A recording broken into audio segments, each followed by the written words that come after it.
Plans to dramatically shake up Australia's Navy fleet. The government will scale back the troubled Hunter-class frigate program. It's uncovered a $20 billion funding black hole. The news isn't what SA was promised. If we put into service every ship that we've ever announced, we'd have the biggest fleet in the world. There is a disconcerting thread that runs through major defence announcements in Australia.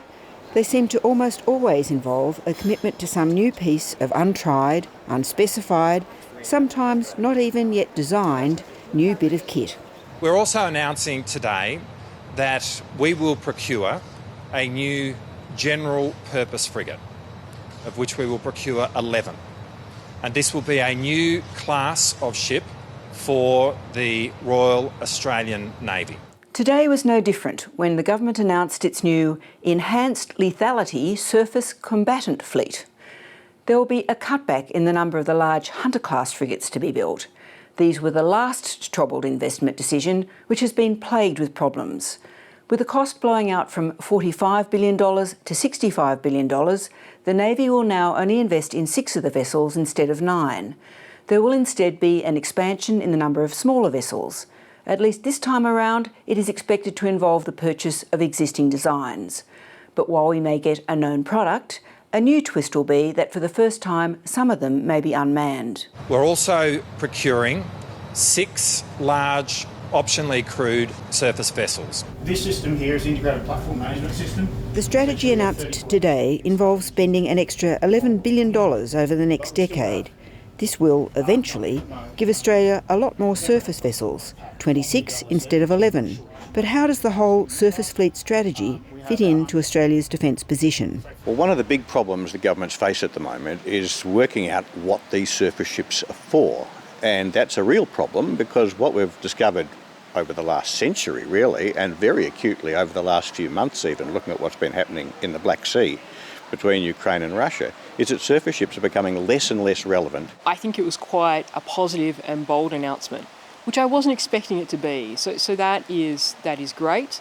It looks at enhancing the number of our surface combatants. Those are our offensive and defensive ships, which is wholly positive. And it also looks at embarking on integrating large uncrewed capabilities into our fleet, which again I think is quite bold. So to begin, we welcome the ambition of the government's plan to grow the Royal Australian Navy surface fleet. In the end though, this plan from Labor is superficial and has serious flaws. There is no larger strategy. Superficial or bold, it is all part of the Albanese Government's efforts to find some stable footing for our defence strategy. That's not been a process without difficulties. Despite the release of the Defence Strategic Review last year, which plotted out a plan for defence, there have been reports of tensions between Defence Minister Richard Marles and the defence establishment. And an Audit Office review of major defence projects released a couple of weeks ago reported that there had been a cumulative blowout to more than 37 years in the completion dates of major projects, and that defence chiefs are hiding how late some multi-billion-dollar acquisitions are running. One of the most surprising things about today's announcements is that the government has largely stuck with the Hunter-class project. We still have to build 6 of these boats, and they've had a very troubled history. They're very big. They're taking an extraordinarily long time to build. The project has had huge slippage. The cost is unbelievable. A key issue in any defence build is always the politics, and in particular the politics of where and if you build vessels in Australia. With the decision to only buy 6 instead of 9 Hunter-class frigates comes the question of where the smaller general-purpose frigates will be built. What they've told us today is we intend to acquire 11, 3 of which will be built overseas, 8 of which will be built in WA. The first one coming in the late 20s. And they've said that they're going to go to a competitive evaluation process over the next 12 months. And they might come from countries as wide as South Korea, Japan, Spain or Germany.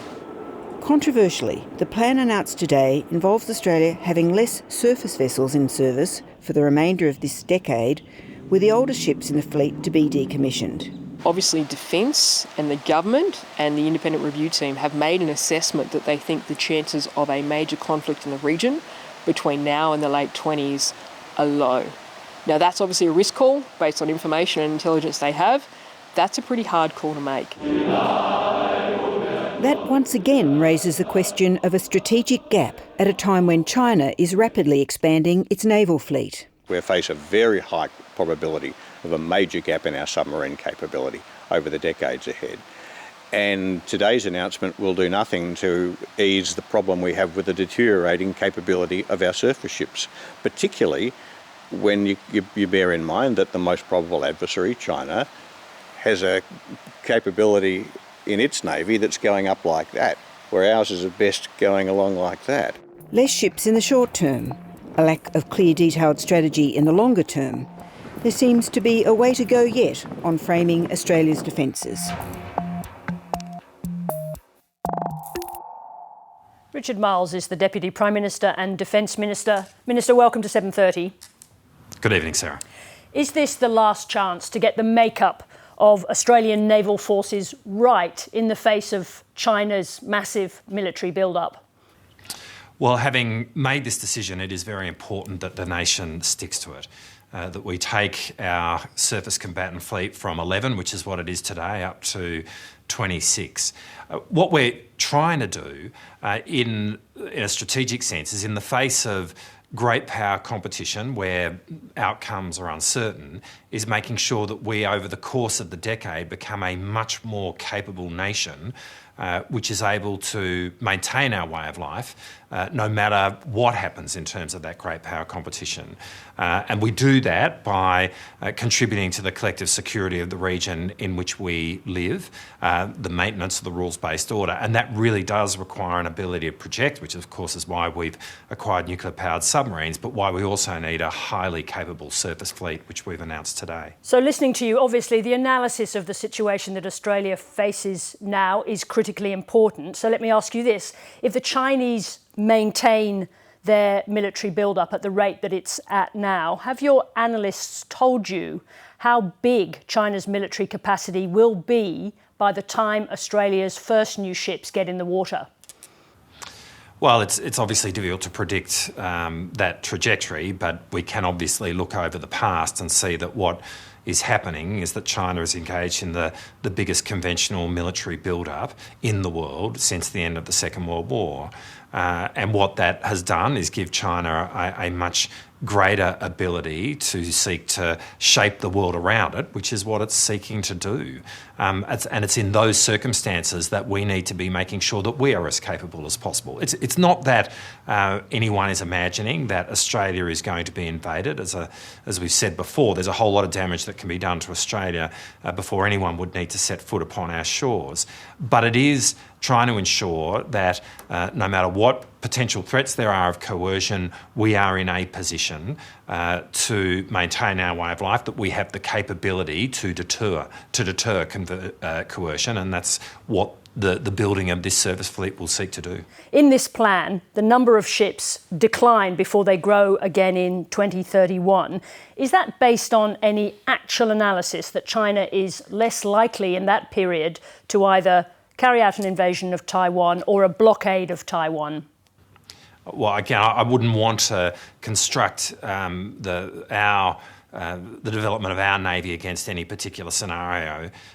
What we are thinking about is how we maintain our way of life around the way in which we are connected to the world and our region, and specifically, therefore, the importance of our sea lines of communication, of our economic connection to the world, which is manifested through those sea lines of communication, and the importance of being able to deter any coercive actions against Australia from any adversary. That is the strategic challenge that we are trying to address. Now, in terms of the number of surface combatants, what we inherited from the former government was a declining navy, in the sense that it has been the oldest surface fleet since the end of the Second World War. Today we did announce that HMAS Anzac will not sail again. That's a decision that would have had to have been taken by any government in our situation, but it's why we have sped up the acquisition of new surface combatants during the course of the next decade. I mean, what was anticipated under the former government is that we would have our first new surface combatant in 2034, which would have been the first of the Hunter class. By accelerating the general purpose frigate, we will have 4 new surface combatants over that period of time entering service into the Royal Australian Navy. So we certainly do see there is an urgency in building capability. If there's such an urgency, why not buy a number of foreign warships ready to go into service more quickly to fill that gap? Well, what we've announced today will be one of the fastest acquisitions of a surface combatant that our country's seen, and we've specifically said that whilst the building of the general frigates through to a run of 11 will underpin continuous naval shipbuilding in Perth, we need to have that capability online as quickly as possible, and so the first 3 of those will need to be built overseas. And in looking at the class of vessel that we would choose, well, can I just make this point? In looking at the class of vessel we choose, a critical factor is that we are looking at a vessel which is in the water right now, which has a production line running right now, so that we can acquire it right now. Let me move on to another set of questions. How does this plan help the Navy stay ahead of the extraordinary technology curve that we're seeing, with China in particular building huge capacity in drone warfare? Well, we clearly have an eye to future technological capability in all the combatants that we are looking at acquiring. There is room to evolve and to grow them. That's part of how you conceive of this, so that the ship that you buy or that you put into service on day one becomes quite a different ship towards the end of its life, so that you do have the capacity to put new technology on it. When you look at the Hunter-class frigates, they will represent the most cutting-edge anti-submarine warfare technology that exists in the world today. Sorry, let me just interrupt you for a moment, but I want to get very specific about the question I asked, which was about the capacity of these ships to deal with what is a very rapidly evolving technology in drone warfare. So I'd like you to answer that question specifically. How does what you've announced today prepare the Australian Navy to confront fast-moving drone warfare? Well, drone warfare can happen in a range of different circumstances. Having our most significant frigate, in terms of the Hunter-class frigate, being as stealthy as possible, as quiet as possible, which is what we're talking about, cutting-edge technology in respect of that, will be really important in terms of meeting a range of threats, including autonomous threats. We have announced that part of the makeup of the 26 surface combatants will be large, optionally crewed surface vessels. They will give us enormous increases in vertical launch capacity. We will seek to crew them, albeit that they are a technology that can operate without a crew. But importantly, they will bolster, augment, complement the vertical launch capacity that we have with both our air warfare destroyers and our Hunter-class frigates. Now, all of that is capacity that we're putting in place to meet the threats of the future, including autonomous vehicles. Well, let me ask you a more specific threat, because what I was asking you really about is the threat particularly from swarms of drones, and obviously there's a whole series of drones being developed by the Chinese. But let me ask you the question in a different way. What lessons has the Australian Defence Force learned from the war in Ukraine, where a country without a navy has managed to sink or seriously damage, I think it's 21 Russian warships, close to a third of their Black Sea fleet, using mostly drones? Well, the lesson that we take from that is really at the heart of the question that you asked earlier, which is you need cutting-edge technology. And that means that the ships that you put to sea have to have the best array of sensors, have to have the greatest visibility, have to have the lowest noise profile so that they are harder to detect, and have to have the best defences available on them. Now, that is what we are talking about in terms of putting in place the modern surface fleet that we've announced today. I come back to the Hunter-class frigates will be the best anti-submarine warfare technology, what that means is that they have those arrays of sensors and they are quiet. What we will do with the general purpose frigate is make sure that that is at the cutting edge as well. But the most important thing we can do is get to those general purpose frigates as quickly as possible, which is why we have announced a rapid transition from the existing Anzac class frigates to the general purpose frigates in the way in which we've described today. And that has involved bringing forward those vessels. I guess that my question is that given what we know, given what we've seen happening in the Red Sea with the Houthis attacking with quite lo-fi drones but causing a great deal of trouble for the US Navy, given what we know about the Chinese, why is there no mention of drones in the review that we read today, in the announcements that we read today? Well, the announcement that we made today is about the composition of our surface fleet. All the countries that you've just mentioned have a surface fleet. Now, we're doing a whole lot of other work. We're doing a whole lot of other work that I'm not going to talk about publicly in relation to autonomous systems that we might bring to bear and in defending ourselves against those autonomous systems. But today's announcement is about making sure that we have the most lethal surface fleet that we can have and the most defendable surface fleet that we can have, and that includes defending that surface fleet from threats, asymmetric threats such as drones. Defence Minister Richard Marles, thank you very much indeed for joining us. Thanks, Sarah.